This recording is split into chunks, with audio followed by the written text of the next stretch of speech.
I heard that. God's children are not for sale. You tell them, Jim Caviezel. All right, folks, we're back firmly in the second hour here of Issues and Answers Friday on WLTH 1370 AM. That's 92.7 in your FM dial.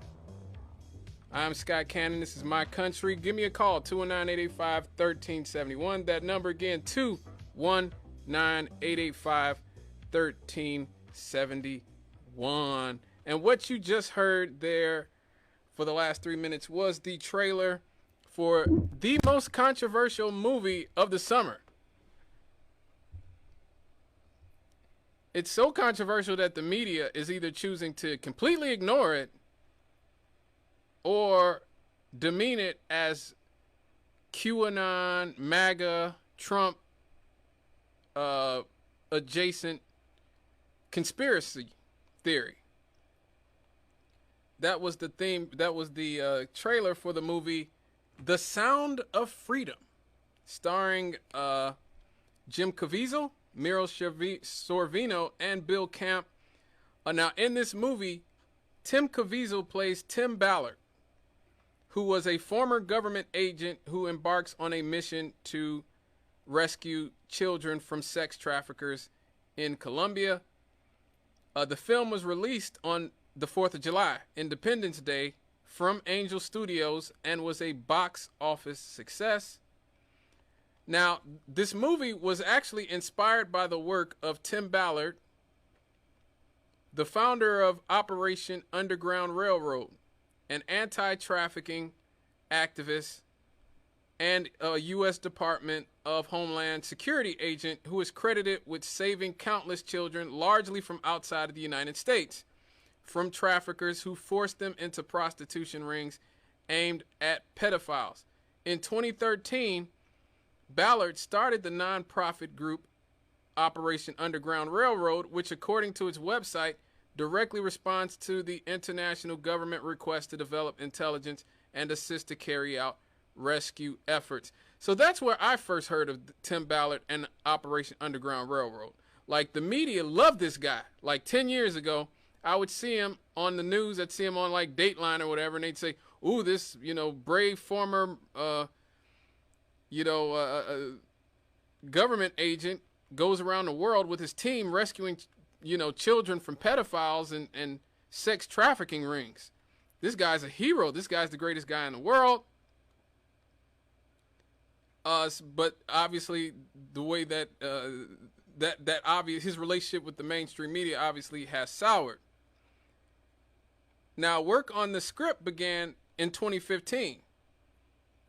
And he personally requested that Jim Caviezel portrayed him because he was affected by Caviezel's role in the Count of Monte Cristo, and stated that Sound of Freedom was the second most important film that he's ever done, ranking behind his role as Jesus Christ in The Passion of the Christ. That's a big part of the reason why the media has sort of turned against this, because Jim Caviezel starred in The Passion of the Christ. If you remember, there was a big controversy around that with Mel Gibson.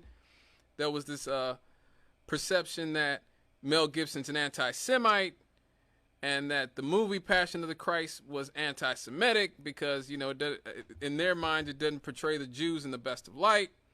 So they have never forgiven Mel Gibson for that, and they're not forgiving Jim Caviezel for that, in spite of the fact that, again, this movie should not be about sex trafficking, and ending it, fighting it, should not be very controversial at all.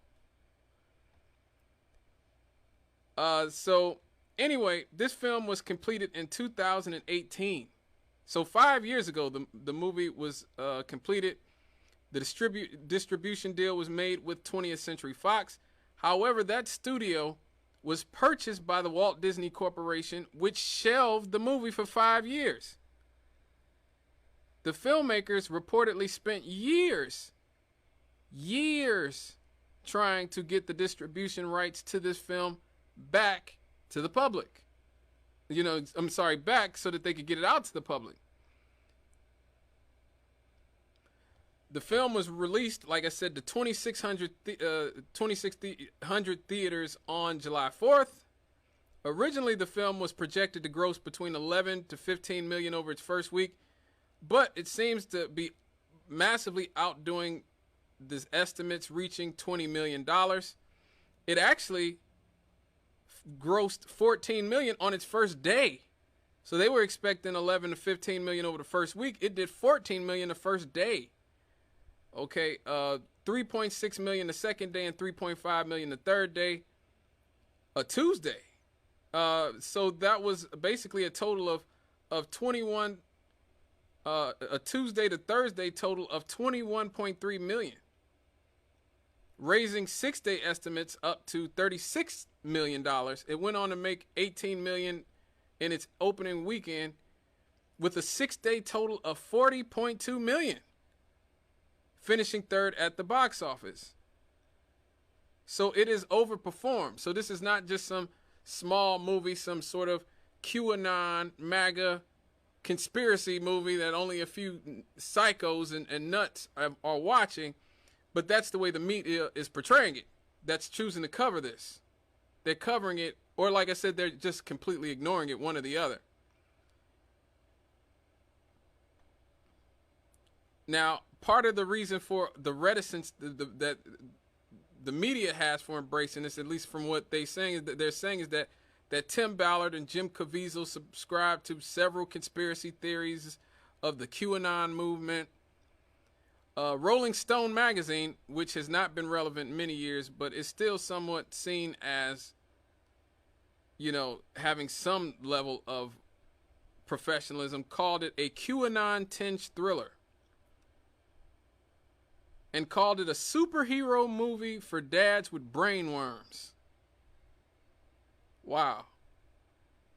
While the UK Guardian critic Charles Bramesco took it to task for being QAnon adjacent. And the feminist website Jezebel posted a review of the film calling it an anti-child trafficking fantasy fit for QAnon. And so you're seeing why all of a sudden, and this is what's very bizarre to me, why all of a sudden is talking about the exploitation of children. Something that, again, this man was lauded and applauded for a decade. I used to watch Tim Ballard on TV getting lauded and applauded by the same corporate media everywhere for years. So why all of a sudden now is talking about the exploitation of children? Somehow seen as a QAnon, MAGA issue. I don't see that.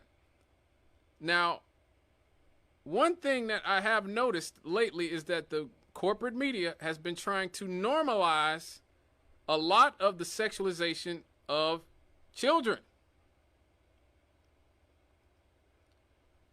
Just a few years ago, there was this movie, this French movie called Cuties. I don't know if you guys, there was a controversy about it. About these young girls who were like 6, 7 years old, who were dressed up like strippers or something and dancing and gyrating all over the place. And this was on Netflix. It was a movie about highly sexualized little girls, not even teenage girls, little girls, elementary school girls age. And it came from France. And the media pushed it and made it seem like it was this, that to be opposed to this, the overt sexualization of children, somehow made you a right-wing conspiracy theorist. I noticed that was strange at the time. But then I started putting a lot of things together.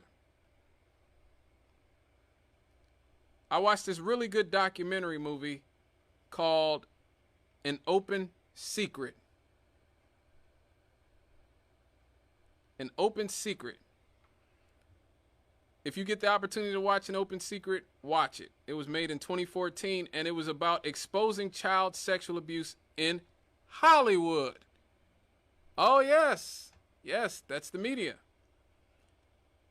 Now, the movie makes a lot of multiple references to the director, the famous director Bryan Singer, who directed the X-Men movies, who directed The Usual Suspects, and the Superman movies. He actually was, I believe, at one point sued or charged with molesting a teenage boy. This movie also, this documentary, An Open Secret, that I watched some years ago, actually talked about how many open, active pedophiles they have working behind the scenes in Hollywood. Particularly on children's shows on Disney and Nickelodeon.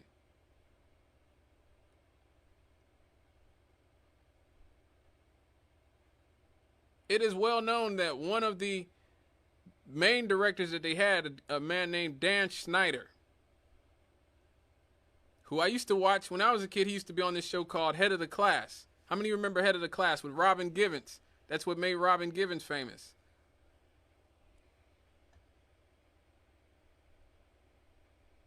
I used to watch him on that show. But he grew up to be a director of, I believe, Disney or Nickelodeon shows.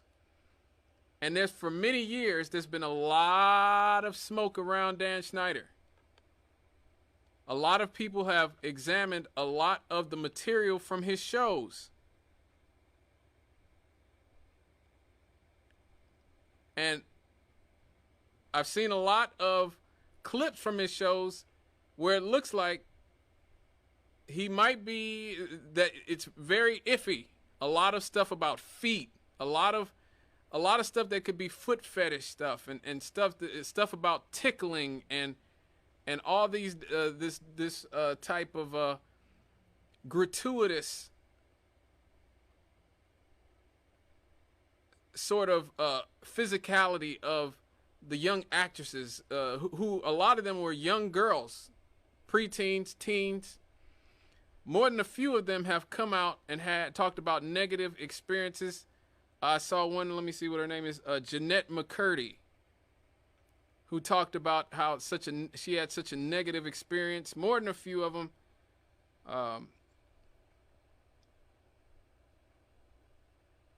There's been a few of the other actresses that have alluded to something being rotten in Denmark there, with working with Dan Schneider over the years. When Me Too was happening, there was a lot of smoke surrounding this man, but he seemed to be Teflon thus far.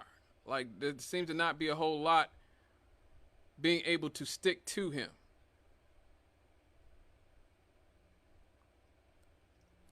But when you see a movie like, say, The Sound of Freedom that's coming out and talking about the exploitation of children, and you're seeing the way the media is reacting to it, and the media's reticence to embrace a movie that's highly popular, that's been well rated.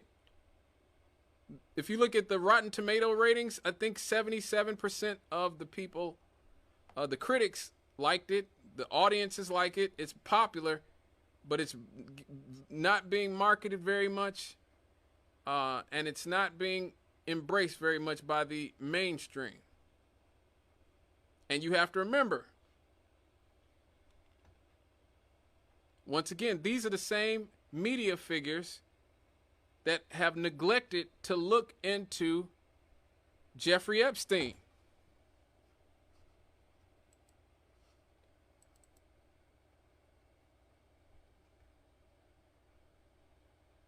Remember, when the Jeffrey Epstein case came out, there was actually a female anchor named Amy Robach who talked about how her station buried the lead on the Jeffrey Epstein case. I've had this story for 3 years. I've had this interview with Virginia Roberts. We would not put it on the air. First of all, I was told, who's Jeffrey Epstein? No one knows who that is. This is a stupid story. Then the palace found out that we had her whole allegations about Prince Andrew and threatened us a million different ways.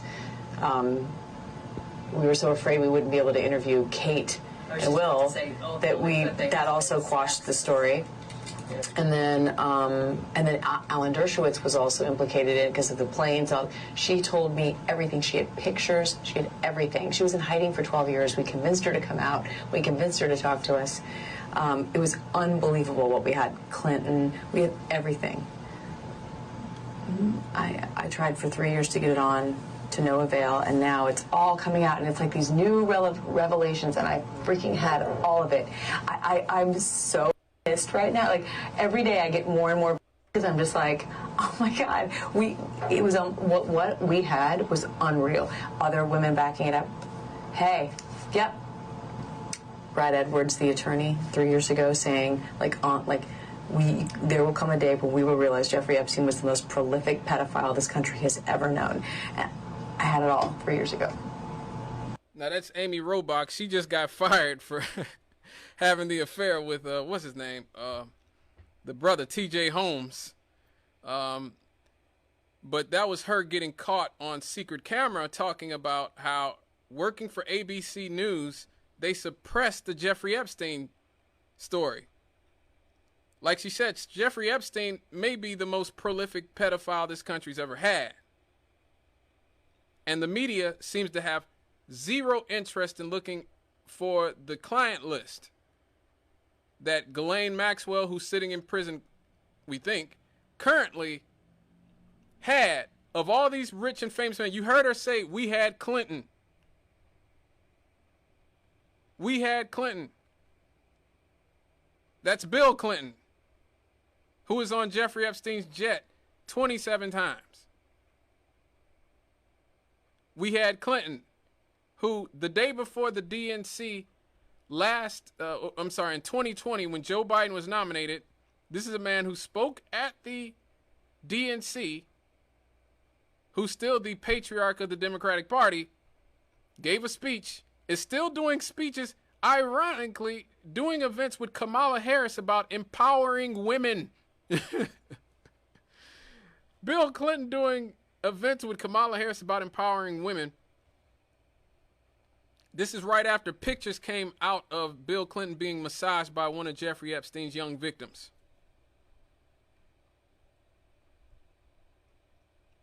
Think about that. The media has no interest in that, had no interest in that whatsoever. Very little, at least. These are things I had to read about in, say, the UK Daily Mail, or you might get a few right-wing, unfortunately, outlets that'll cover it. But in the mainstream of the media, which is why I call it the liberal media, they will not cover it. Just like they won't cover Ashley Biden's diary. They're not covering Ashley Biden's diary, where she talks about how her father, Joe Biden, used to take showers with her when she was a girl.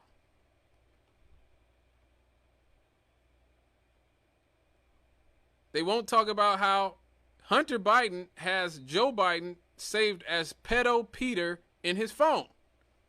At least he did, from the leaks that we had. Again, they don't deny any of this. It's not like they're saying, oh, this is all false. They just don't engage at all. Which is why you don't hear about any of this stuff.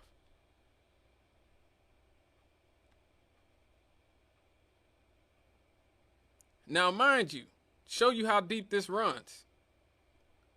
You just had an ex-CNN producer named John Griffith, who was sentenced to 19 years in prison for sex crimes against a child. This guy worked for CNN as a producer for years. He lured a 9-year-old girl to commit sex acts in his Vermont ski house.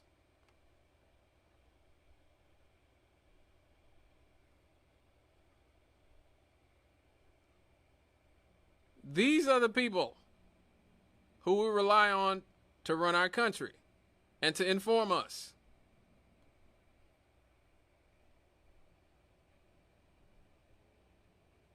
now just came out this just came out this week. The Department of Justice has erased child sex trafficking information from their website.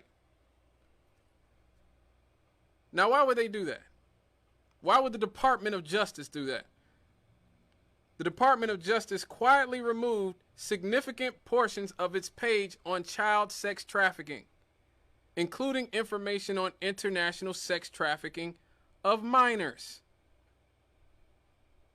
domestic sex trafficking of minors, and child victims of prostitution. Now, why would they do that? Why would they do that?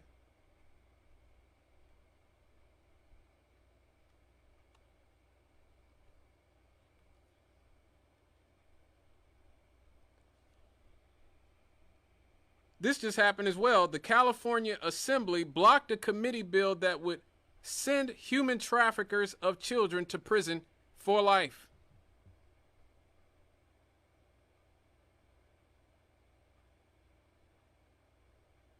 They blocked a bill that would increase the charges for human trafficking. The California Lower House Committee considered Senate Bill 14, which would make the human trafficking of children a serious felony. Serious felony charges under California law include murder, rape, and other crimes which may incur the death penalty or life sentence in state prison. However, instead of upping the ante on child sex traffickers, the California Assembly Public Safety Committee nuked the measure just this Tuesday.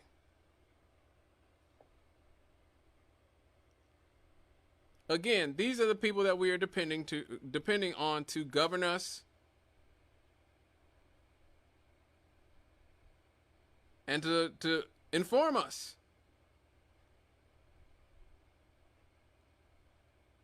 That's who these people are.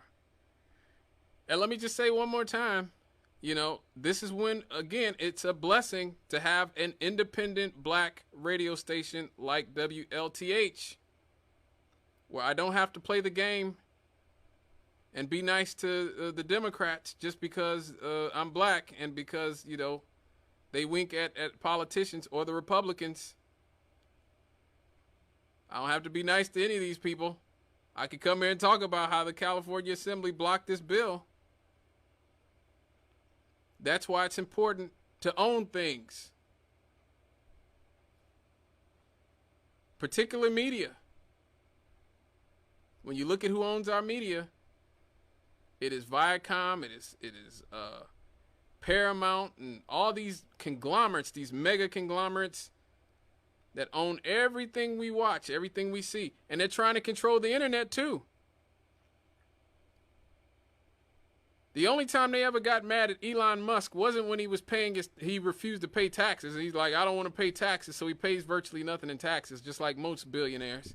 We're going to talk about that hopefully next week, how the rich have gotten richer and don't pay any taxes. But they got mad at Elon Musk when he said, I'm just going to let free speech happen on Twitter. That's what made him mad. I'm going to let people have political opinions that are not approved of by you people.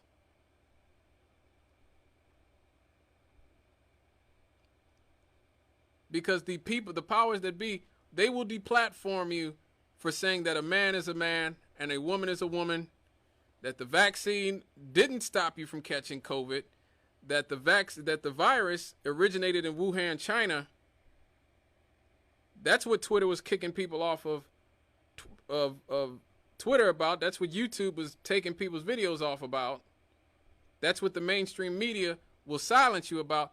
But they have no problem showing you children twerking and being overtly sexualized or promoting the mutilation of children through sex hormones and surgery.